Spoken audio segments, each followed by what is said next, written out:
Jini mahaba, yani jini mahaba limetawala maisha yako, ndio maana kufanya usiolewe.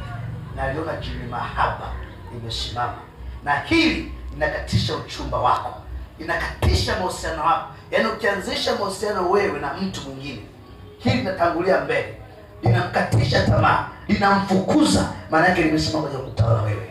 Inahesabu 1, 2, 3, 4, 5, 6.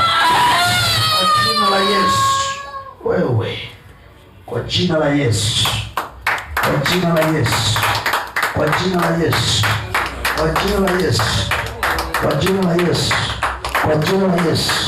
Haleluya, haleluya. Sogea binti yangu. Leo ni siku ya 7, sio? Leo ni siku ya 7.